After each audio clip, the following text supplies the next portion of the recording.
मैं astrologer doctor Reshu है और मैं टैरो रीडिंग भी करती हूँ, एस्ट्रोलॉजी भी करती हूँ, कैंडल वैक्स रीडिंग जिसको हम कैरोमेंसी बोलते हैं वो भी करती हूँ और क्रिस्टल से मैं रीडिंग करती हूँ। जैसे कि एस्ट्रोलॉजी में हम जन्म पत्री बनाते हैं, हम उसे time of birth, place of birth चाहिए होता है करेक्ट बिल्कुल ना। तो कई लोगों के पास करेक्ट नहीं होता है, तो जो लोग करेक्ट होता है मैं उनको एस्ट्रोलॉजी की सलाह देती हूँ, उससे उनको प्रोडिक्शन देती हूँ। और जिनके पास करेक्ट नहीं होता है टाइम वगैरह अपना बर्थ का, तो उनके लिए अलग विधियाएं हैं। जैसे कि हम प्रश्न कुंडली बनाते हैं ज्योतिष में, या हम टैरो के माध्यम से, जिसमें कार्ड्स होते हैं, 78 कार्ड्स होते हैं, उनके माध्यम से बताते हैं।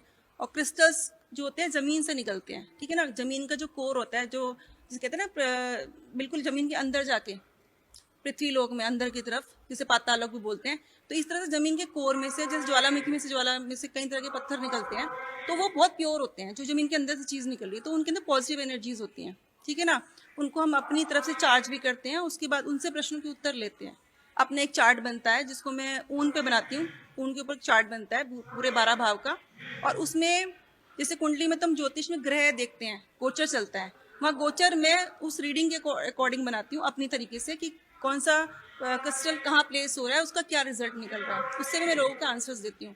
तो जिनकी लंबी प्रेडिक्शंस होती हैं, लंबी चीज़ें जानना चाह रहे हैं आगे कि कई सालों का आगे तक का जानना चाह रहे हैं, तो मैं उनको ये सलाह दूंगी कि अब ज्योतिष में चाहिए, क्योंकि वहाँ दशा अंतर्दशा काम करती है, टाइम प्रेडिक्शंस लंबी आ जाती है। लेकिन जिनके कोई करंट क्वेश्चंस हैं, करंट क्वेश्चंस हेल्थ को लेके, अचानक से कोई बीमारी आ गई, समझ नहीं आया क्यों हुई, या दवाइयाँ असर नहीं कर रही हैं, या कोई नेगेटिव एनर्जीज के संपर्क में आ गया, तो करंट से अचानक से आई प्रॉब्लम के लिए, सोल्यूशन के लिए मैं कहती हूँ कि आप टैरो में जाइए या क्रिस्टल से आंसर लीजिए, उसकी प्रोडिक्शन सही निकलती है। मैं उसको उनको वैदिक रेमेडीज भी देती हूँ। तो इस तरह का है।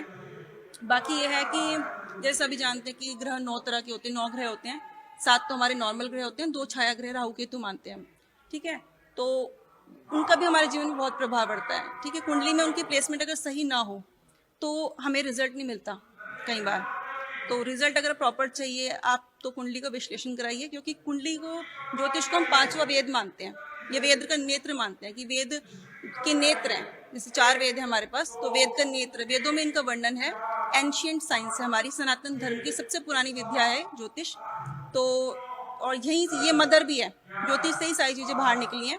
तो मैं ये कहूंगी कि ज्योतिष पे विश्वास करना चाहिए, क्योंकि ग्रहों की अनुकूलता और प्रतिकूलता का हमारे शरीर पर असर पड़ता है।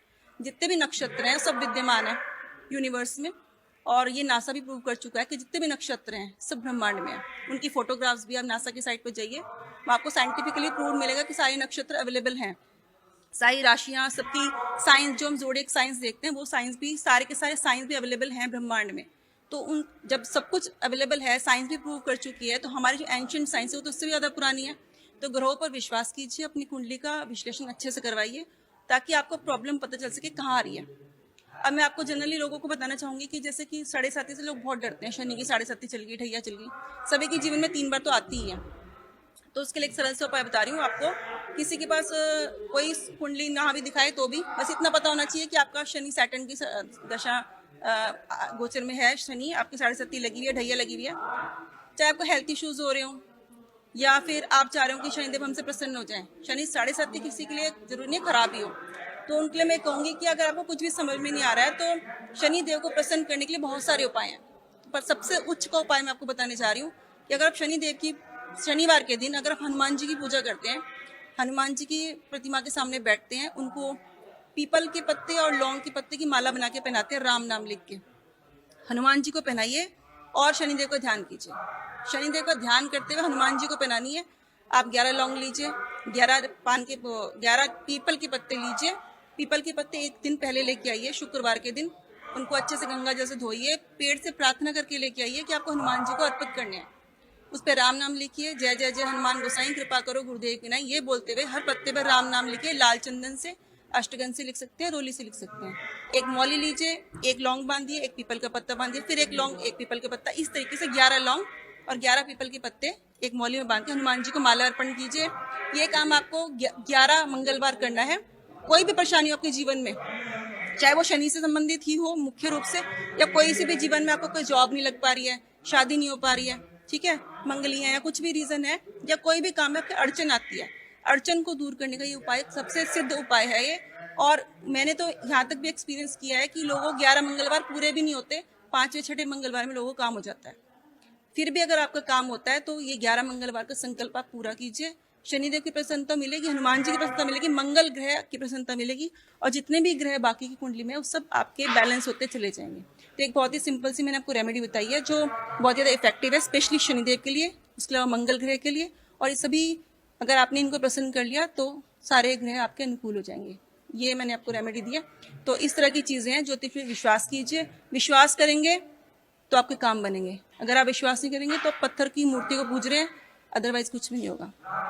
भगवान पर विश्वास क्यों करते हैं? मंदिर जाते हैं, भगवान को देखते हैं, प्रार्थना करते हैं, आपके काम बनते हैं, ठीक है ना। तो एनर्जी लीजिए, सही लोगों के पास जाइए तो आपको रिजल्ट्स भी सही मिलेंगे, तो विश्वास कीजिएगा। ये मेरी छोटी सी रिक्वेस्ट है। बाकी इस प्रोग्राम में मैं आई हूँ, बहुत ही अच्छा लगा यहाँ पे आके, मेरा फर्स्ट अटेम्प्ट है इस प्रोग्राम में, और आने वाले समय में मैं आती रहूँगी, मुझे बहुत अच्छा लगा। और अगर किसी को मुझसे कांटेक्ट करना होगा तो आप कर सकते हैं। मेरा यूट्यूब पर चैनल है आदिशक्ति S2N टैरो वर्ड, आप टाइप करेंगे तो मेरा चैनल आएगा। इसके अलावा मेरा कॉन्टैक्ट नंबर है 8791262177। आप व्हाट्सएप के थ्रू कॉन्टैक्ट कर सकते हैं। नवग्रह औषधीय स्नान सामग्री मैं बनाती हूँ, यहाँ भी लेके आई हूँ। कोई भी ग्रह आपका प्लैनेट, किसी भी प्लैनेट की कंडीशंस आपकी ठीक नहीं है, कुंडली में कोई प्रॉब्लम है, अपने ऑरा को साफ करने के लिए आप उसको स्नान को ले सकते हैं। उसका एक प्रोसीजर है, उसको कैसे बनाना है, कैसे यूज करना है। जितना भी आपकी बॉडी के चारों तरफ ऑरा होता है वो क्लींस होता है, आपकी नेगेटिविटी दूर होती है, आपके काम बनने शुरू होते हैं। सारे ग्रहों की अनुकूलता उस एक उपाय से मिलती है। कोई लेना चाहे तो कांटेक्ट कर सकता है। नमो राघवाय, जय मां आदिशक्ति पिता।